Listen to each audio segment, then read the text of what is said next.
માત્રામાં ગોળીબારી પણ કરવામાં આવી રહી છે। અહીં આકાશમાં ઘણા બધા ડ્રોન પણ જોવા મળી રહ્યા છે।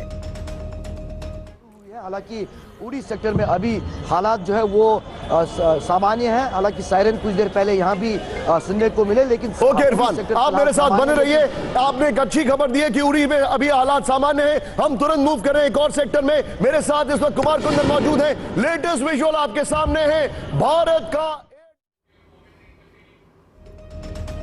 तो आपने જોયું કે સંવાદદાતા સાથેની વાતચીતમાં જણાવવામાં આવ્યું છે કે ઉરી સેક્ટર જે છે ત્યાં અત્યારે શાંતિનો માહોલ જોવા મળી રહ્યો છે, પરંતુ ભારતે પાકિસ્તાનના અનેક ડ્રોન પણ તોડી પાડ્યા હોવાની ઘટના સામે આવી રહી છે।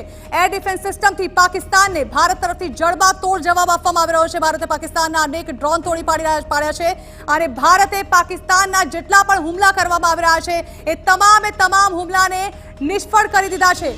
હવાઈ હુમલા જેટલા પણ કરવામાં આવી રહ્યા છે તેનો જડબાતોડ જવાબ આપી રહી છે ભારતની એર ડિફેન્સ સિસ્ટમ। અત્યાર સુધી જે ડ્રોન છોડવામાં આવ્યા હતા પાકિસ્તાન તરફથી તે ડ્રોન તોડી પાડવામાં આવ્યા છે।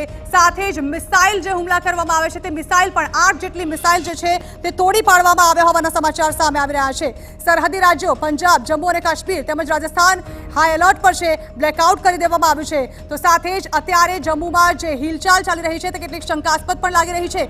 ઇમરજન્સીની પરિસ્થિતિના પગલે હાલ લોકોને પણ ઘરમાં જ રહેવા માટે સૂચના આપવામાં આવી રહી છે, પરંતુ બીજી તરફ પાકિસ્તાન તરફથી લગાતાર હવાઈ હુમલા કરવામાં આવ્યા હોય તે પ્રકારની તસવીરો પણ સામે આવી રહી છે। બે અલગ અલગ તસવીરો આપ જોઈ રહ્યા છો, જેમાં એક તરફ બ્લેકઆઉટ જમ્મુમાં કરવામાં આવ્યું તેની તસવીર અને બીજી તરફ જે ડ્રોન પાકિસ્તાન તરફથી મોકલવામાં આવી રહ્યા હતા તેની તસવીરો અને સાથે જ લગાતાર ઇમરજન્સી સાયરન પણ જમ્મુમાં વગાડવામાં આવી રહી છે। લોકોને ઘરમાં રહેવાની સૂચના આપવામાં આવી રહી છે। સાથે જ અહીં સદંતર બ્લેકઆઉટ કરી દેવામાં આવ્યું છે। અત્યારની પરિસ્થિતિને જોતા લોકોને ઘરમાંથી બહાર ન નીકળવાની સૂચના આપી દેવામાં આવી છે। સાથે જ અત્યાર સુધી જે અપડેટ સામે આવી છે, પહેલા બ્લેકઆઉટની ઘટના, ત્યારબાદ ડ્રોન દેખાયની આશંકા, ત્યારબાદ મિસાઇલ છોડવામાં આવી અને જમ્મુ એરપોર્ટ પર હુમલો કરવામાં આવ્યો। રોકેટ દ્વારા જમ્મુ એરપોર્ટ પર હુમલો કરવામાં આવ્યો હતો તેની પણ ખબર સામે આવી, પરંતુ સાથે જેવી ઇમરજન્સીની પરિસ્થિતિ ઊભી થઈ અહીં એર ડિફેન્સ સિસ્ટમ જે છે તે સક્રિય થઈ ગઈ અને ત્યારબાદ એક બાદ એક પાકિસ્તાન દ્વારા કરવામાં આવેલા હવાઈ હુમલાને નિષ્ફળ બનાવવામાં આવ્યું। જે ભારતે પાકિસ્તાનના ડ્રોન દ્વારા કરવામાં આવેલા અનેક હુમલાને નિષ્ફળ બનાવ્યું અને ડ્રોન જે છે તે એક બાદ એક તોડી પાડવામાં આવ્યા। ત્યારબાદ ભારત તરફ પાકિસ્તાને મિસાઇલ છોડી જે 8 મિસાઇલ પણ એર ડિફેન્સ સિસ્ટમ દ્વારા તોડી પાડવામાં આવી હોવાનું હાલ સામે આવી રહ્યું છે। જમ્મુમાં હજુ પણ વીજળી બંધ છે અને લગાતાર ઇમરજન્સી સાયરન વગાડવામાં આવી રહ્યા છે। સાથે જ લોકોને ન ગભરાવાની પણ સૂચના આપી દેવામાં આવી છે, પરંતુ લોકોએ પોતાની સાવચેતીનું પણ ધ્યાન રાખવાનું છે અને અત્યારની પરિસ્થિતિને જોતા ઘરની બહાર નથી નીકળવાનું।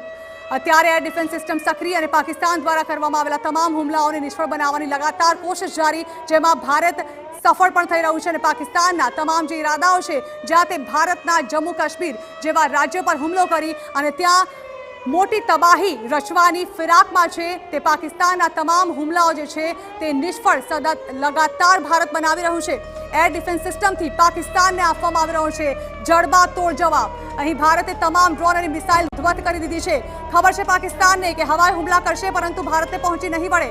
S-400 એર ડિફેન્સ સિસ્ટમ જે લગાતાર તૈનાત છે અને જે પણ હવાઈ હુમલાની કોશિશ પાકિસ્તાન તરફથી કરવામાં આવી રહી છે તે તમામ કોશિશ જે છે તે નિષ્ફળ બનાવવામાં આવી રહી છે। હાલ અત્યાર સુધી જે રોકેટ અને ડ્રોન દ્વારા હુમલા કરવાની કોશિશ કરવામાં આવી તેને નિષ્ફળ કરવામાં આવ્યો છે, પરંતુ હજુ પણ આ ઇમરજન્સીની સિચ્યુએશનમાં એર ડિફેન્સ સિસ્ટમ તૈનાત છે। સાથે જ તમામે તકેદારી રાખવામાં આવી રહી છે, જેના કારણે પાકિસ્તાન પોતાના નાપાક મનસૂબાઓમાં સફળ ન થાય।